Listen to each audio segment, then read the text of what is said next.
Hello. तो नया video, नया दिन।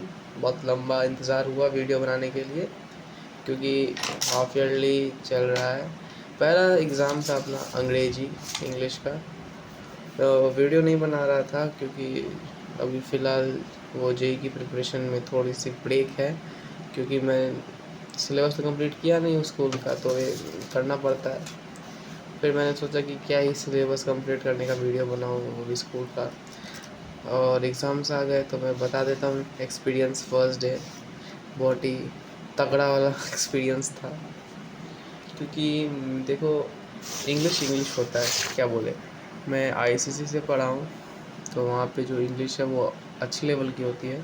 लेकिन दिक्कत ये है कि सीबीएसई की इंग्लिश का जो फॉर्मेट है थोड़ा सा ज़्यादा अलग मेरे को लगा नहीं उतना, पर थोड़ा सा तो अलग है। राइटिंग हिस्से, ग्रामर का थोड़ा सा अलग है। जैसे कि अभी तक 10th में आईसीएसई में जो है, हम लोग 20 मार्क्स का पूरा ग्रामेटिक पोर्शन करते थे। हम लोगों में वो कॉम्प्रिहेंशन बेस्ड, फिर अलग से होता था ना, लैंग्वेज का अलग, लिटरेचर का अलग। इसमें दोनों एक साथ है, तो शायद इसलिए मुझे ऐसा लगा कि बहुत लंबा है पेपर, क्योंकि 3 घंटे का पेपर था और भाई साहब हालत ख़राब हो चुकी थी 3 घंटे में। तो यहाँ से सेक्शन ए, रीडिंग स्किल, ये अपना बेसिकली वो है पैसेज वाला। तो ये तो भाई इजी थे, पता नहीं मेरे को ये 3 करने में टाइम लग गया। फिर ये बिजनेस स्टडीज़ लेटर के वगैरह आया। इसमें देखो क्वेश्चन क्या है। क्वेश्चन है, on the basis of your understanding above the passage make notes on it. अब नोट्स बनाना था, खुद से सोच के नोट्स बनाना। अब मैं क्या बनाता, तो मैं जैसे नोट्स बनाता हूँ, मिस से पूछा कि कैसे बनाऊँ इसको। मैं मिस बोली जैसा समझे हो नोट्स बनाते हो वैसा बना दो, सॉरी। तो मैंने वैसा बना दिया, और फिर मैं इस नंबर 2 वाले को लिखना भूल गया। फिर मैं को याद है, अरे मैं तो इसको लिखना भूल गया। फिर मैं दूसरे पेज पे सेक्शन ए बी सी जो भी है उसको डाला, नंबर डाला, फिर लिखा। ये पार्ट बहुत इजी था ग्रामर का, ये तो बहुत इजी था। और इतना इजी था, बताओ, एक क्वेश्चन ये देखो, G number, pass the ram test, reorder correctly. है इतना इजी क्वेश्चन, छोड़ो। फिर उसके बाद यहाँ से ये एडवर्टीज़मेंट, एक एडवर्टीज़मेंट, इन दोनों में से एक चूज़ करना था। मुझे लगा 16 मार्क्स का, क्योंकि आईसीएसई में क्या होता है कि हम लोग को एक ही मतलब मिलता है 20 मार्क्स का, है ना, लिखने के लिए ऐसे। तो डिबेट ऐसे भी था। हाँ, तो मेरे को लगा आर्गुमेंटेटिव ऐसे जैसा ही है। तो यहाँ पे 16 मार्क्स है, मेरे को लगा कि सब लिख देना, और बीच में दिया है, तो मेरे को लगा कोई एक चूज़ करना इन सब में से, और उस पर 16 मार्क्स के लिए 300-400 वर्ड्स लिखना है।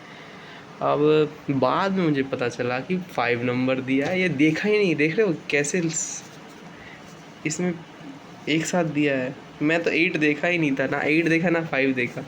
फिर बाद में देखा, अरे मतलब 5 में से ये 2 क्वेश्चन है, कोई एक करना है। 6 में से ये 2 क्वेश्चन है, कोई एक करना है। 7 में से कोई एक, और 8 में से कोई एक।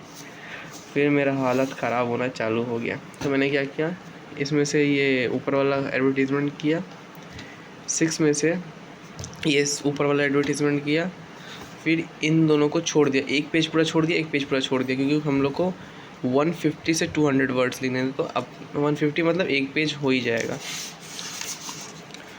और मुझे पता चला डिबेट में ऐसे नहीं लिखते हैं, सीधा हमने चालू कर दिया, ऊपर में लिखना पड़ेगा against the motion, for the motion वगैरह वगैरह सब। फिर गुड मॉर्निंग, अपना नाम, रिस्पेक्ट देना जजेस को वगैरह। एक में तो मैंने लिखा ही नहीं रिस्पेक्ट टू जजेस, सीधा लिखना चालू कर दिया। फिर उसका लिटरेचर पार्ट आ जाता है, जो कि इट वाज क्वाइट इजी।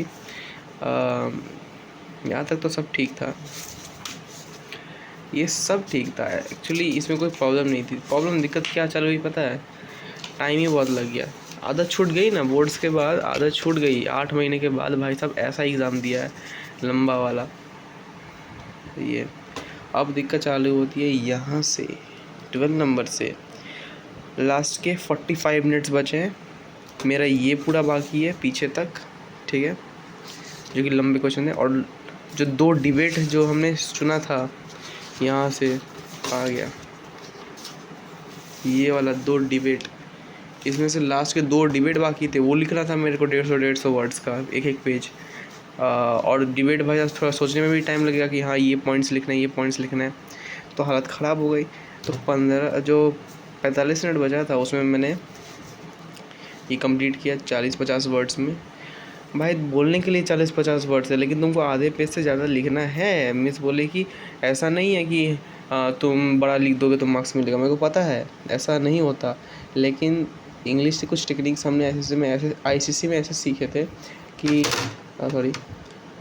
तुम प्रिसाइज आंसर तो ठीक है, लेकिन आंसर जो है उसका लेंथ भी थोड़ा मैटर करता है। ऐसा नहीं कि लेंथ बिल्कुल भी मैटर नहीं करता। भाई तुमको 6 मार्क्स क्यों देगा आदमी, 3-3 मार्क्स 2 क्वेश्चन के लिए? थोड़ा सा तो बड़ा लिखना ही पड़ेगा तुमको, और थोड़ा सा टू द पॉइंट भी लिखना पड़ेगा।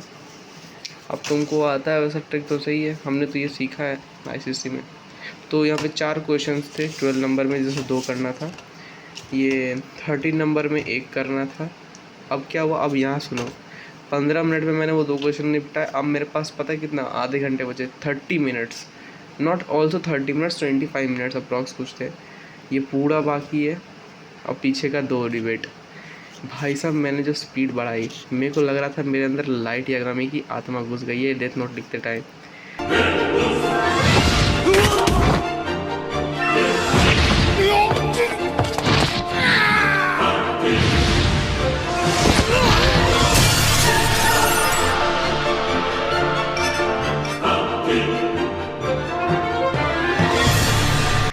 मैं जैसे तैसे ही ख़त्म किया। ऐसा नहीं था कि अब सिर्फ ख़त्म करना है, उसको थोड़ा सा हाईलाइट भी करना है और थोड़ा सा ठीक भी लिखना है, तभी तो मार्क्स मिलेंगे। तो मैंने दिमाग को कूल किया, सांस भरा और लिख डाला। फिर और दिक्कत ये भी थी कि मैंने शुरू में 2 MCQ छोड़ रखे थे कि सोचा था बाद में लिखूँगा। भाई साहब मैं ये कभी नहीं करता कि MCQ छोड़ दिया बाद में लिखने के लिए, क्योंकि मुझे पता टाइम नहीं मिलेगा, लेकिन इस बार मैंने किया। उसके बाद हम आ जाते हैं अपने डिबेट पोर्शन पे। देखो मैंने डिबेट पे क्या लिखा है। डिबेट में एक छोटी सी मिस्टेक कर दी है मैंने, मतलब दोनों ही क्वेश्चन में 2 मिस्टेक की है। 2 क्वेश्चन नहीं, एक ही क्वेश्चन में मिस्टेक की है। तो 8 नंबर पे हमने लिखा आर्टिफिशियल इंटेलिजेंस जो है अपना सबका जॉब्स खा रहा है। ठीक है, तो मैं हाँ भाई जॉब्स खा रहा है, वो फ्यूचर में भी खाएगा अच्छे से। और ये दूसरा करिकुलर एक्टिविटीज़ एजुकेशन से ज़्यादा इम्पोर्टेंट देना चाहिए। तो मैं इसका अगेंस्ट था थोड़ा, क्योंकि कुछ भी कर लो लेकिन करिकुलर एक्टिविटीज़ कभी भी एजुकेशन, मतलब दिमाग वाले एजुकेशन से मतलब नहीं आगे बढ़ सकता। ये फैक्ट है भाई। ये तुम्हारा बॉडी के लिए अच्छा है, पर एट द एंड तुम्हारा दिमाग ही तुम्हारा काम करेगा। फिर आता है ये 8 नंबर, मैंने ऊपर वाला लिखा, it is cruel to put a dog to sleep. मैंने अगेंस्ट द मोशन था, लेकिन यही तो दिक्कत है, मैं लिखना चाहता था नहीं कुत्तों को मत मारो। तो अब ये दिक्कत है कि इसके अकॉर्डिंग मुझे फॉर द मोशन लिखना था, मतलब उसको क्रूअल दिखाना था। अब मैंने ऊपर में हेडिंग लिख दिया अगेंस्ट द मोशन, और नीचे लिख दिया कि नहीं कुत्तों को नहीं मारना चाहिए। तो शायद मैम समझे ना समझे मुझे नहीं पता, बस लिख डाला। और होप कि टाइम पे ख़त्म हो गया। ठीक है, 2-3 मिनट पहले ख़त्म हो गया मेरा, मैंने इतना स्पीड में लिखा। हैंड राइटिंग उतनी बुरी नहीं थी, ठीक थी। फिर हाइलाइट्स किए। तो इंग्लिश का पेपर का जो एक्सपीरियंस था नेक्स्ट लेवल था भाई साहब। मतलब प्रेशर में की गई चीज़ ना अलग ही मज़ेदार होती है। मेरे पैर हिल रहे थे कि मैं काँप रहा था कि जल्दी जल्दी लिखना है, जल्दी लिखना है, क्योंकि मेरी तो बेइज्जती हो जाएगी क्लास में। हाँ बेइज्जती, मम्मी को लगेगा कि सिर्फ जेई के लिए पढ़ के ये बर्बाद हो चुका है, बोर्ड्स करेगा ही नहीं, वगैरह वगैरह। तो अपना जो है अंग्रेजी ख़त्म, तो इसको रखते हैं नीचे। और अपना जो है नेक्स्ट एग्ज़ाम कल नहीं है, कल बायोलॉजी है दूसरों का, मेरा बायोलॉजी तो नहीं है। उसके बाद है अपना अप्लाइड आर्ट्स। अब अप्लाइड आर्ट्स का 4 चैप्टर है जो कि बिल्कुल भी टच नहीं किया गया है, और मेरे को अभी ख़त्म करना है उसको। और उसके बाद हमको थोड़ा स्केच का प्रैक्टिस भी करना है, क्योंकि वो भी आएगा इस पर। ये सब जो है ना आईसीसी में एडवांटेज है भाई। आईसीसी में क्या कि ये जो चीज़ें हैं वो हमने क्लास 9 में पढ़ रखी है, तो हमें उतनी दिक्कत नहीं हो रही है। ऐसा नहीं कि सभी चीज़ पढ़ रखी है, जैसे कि ये arts of the modern period ये नहीं पढ़ा है, मॉडर्न पीरियड के बारे में पढ़ा है, उनके राजाओं के बारे में, उनका क्या बोलते हैं कंकरर्स के बारे में, लेकिन ये सब नहीं पढ़ा हुआ है आर्ट्स के बारे में, तो इस पर ये पढ़ना पड़ेगा, जैसे कि ये सब पढ़ना पड़ेगा। तो मैं बस यही नोटिफाई करना चाहता था। तो मिलते हैं अब नेक्स्ट वीडियो में, तब तक के लिए बाय।